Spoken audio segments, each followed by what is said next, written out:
This is Esmé Kamphuis of the Netherlands, the brakeman Urta Rozenstruik. This has been a big day for the Dutch program as Edwin van Calker winning a bronze medal in the two-man event, the first Dutch athlete ever to win a medal in a two-man World Cup event.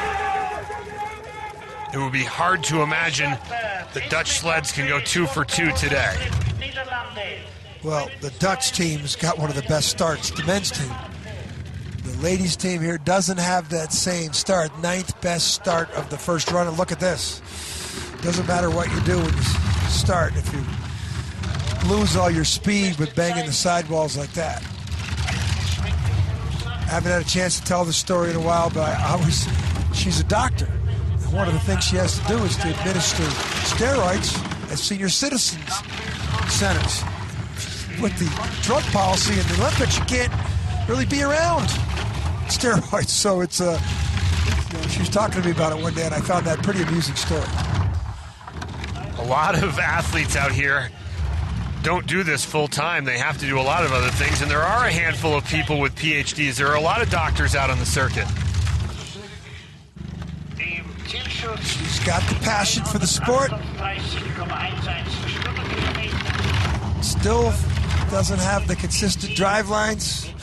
When she does, they've got good equipment. The Dutch, big day for Holland. Big day.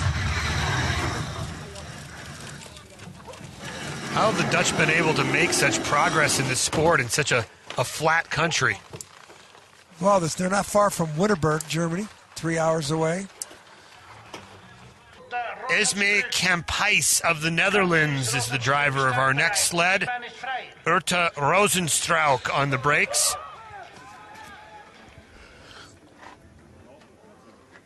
Coach Tom Delahunty.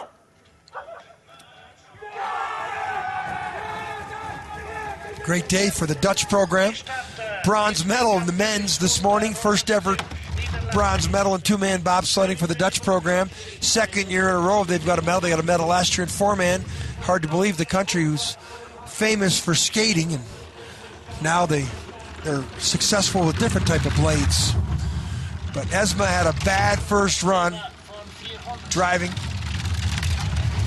She's been sniffing around the top 10. Been improving. 1000's down. The Russians at the bottom, that's reflective of the start. She's got good lines here. If she gets up there 105 plus, left side of the screen, 105.6, that's good speed. Lost to 11. One more 100, so she needs to stop the bleeding is the expression. She's done it. It's gone from plus 11 to plus 8, and now the last part of the track where she can manufacture speed right here at Gunner Sachs, close to 88 miles an hour. Russians had better speed here, though. Could it be close? 1600s. Yeah, the Russians had better speed in the bottom. Lost 800s back. 108.33. Much better than run number 1 for the Netherlands, but not good enough to knock off Anastasia Skulkina of Russia.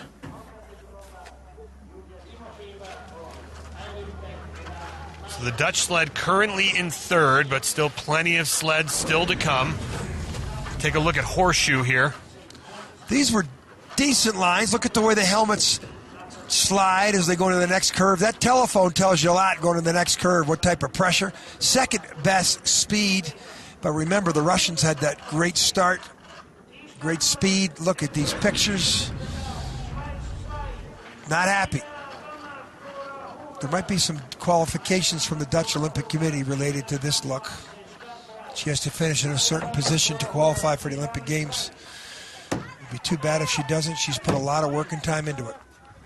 This is Edwin van Calker of the Netherlands. It's been a great weekend for him. Arnold van Calker, his brother, also in the sled, along with Sybren Jansma and Timothy Beck. They won bronze in the two-man, first ever Dutch medal in a World Cup event in two-man. It's the tallest team of anybody. They're all average about 6'4" or 5. They'll get a great start. 5:14. Now let's watch the speed. 50.4. Yeah, there it is. It's about with the relevance to the where they got in the sled. And now, what he did yesterday was pretty awesome. That sled they got, Eurotech, they got one sled. They've been working on that sled for 2 years. Tom Delahunty told me it was the first time that sled had been dialed in all in the 2 years that they've been operating it. And of course, they dialed into their first ever bronze medal. Not for him, for the country. That's pretty impressive. Speed lost a little bit, 107.1.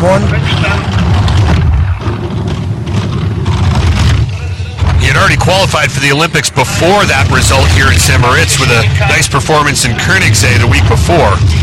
Yeah, look at the heads. You see a lot of those guys behind him. Of course, they're all 6'4", 6'5". Jansma's like 6'7", 6'6". Look, you can see the heads.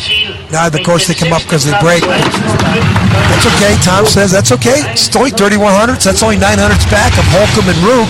6 best times so far, yes, and certainly within striking distance of the top 4. Nice opening run for Edwin van Calker of the Netherlands. Another former push athlete who went to the Olympics as a brakeman. Here's Sonny. Little rough transitions here. Look for the helmets. Look for the sled, a little bit of a skid. You can see, look at that. You can see the 2 guy. You can see the 4 guy. You shouldn't do that. You should not be able to see any helmets. Little skid up there in the horseshoe, before horseshoe, and into the finish. Speeds.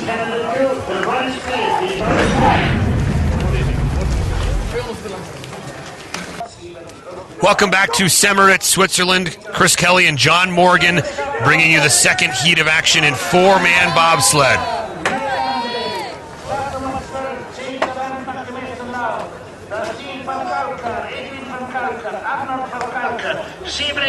Our next competitor, Edwin van Calker of the Netherlands. His brother Arnold van Calker also in the sled, along with Sybren Jansma and Timothy Beck. Amazing how far this Dutch program has gone up the leaderboard. They'd never won a World Cup 2-man medal in the country's history till yesterday. They won a 4-man World Cup medal last year, first time ever. Timothy Beck, the sprinter on the back, looked like a little bit of a skip there. 1800s lead on Napier at the bottom. Decent spark. Look at the speed. Good. Great velocity. 50.6. That's the athleticism of getting in the sled, getting without altering the movement of the sled, getting down around that first curve. Again, the start time's one thing. The speed's is the best of the 2 items to own. You want to have the best speed. Look at the rough transition there of the heads, though. Now, that 2600s is a lot of time on most tracks. St. Moritz, with that type of skid, though, that is not how to do it. 108.6 is what Napier had on the left. 108.6, same speed. That's a great sign for the Dutch. They should have enough time here in the bank. Unless he makes an entry mistake in the bridge, he does not. It's at 20. Stop the bleeding, so this looks like the leader.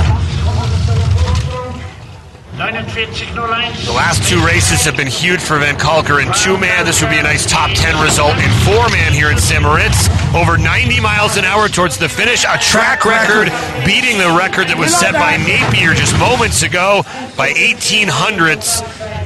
The Netherlands takes the lead. He's 2,700ths faster in the second run. Napier was 90 hundredths faster in the second run.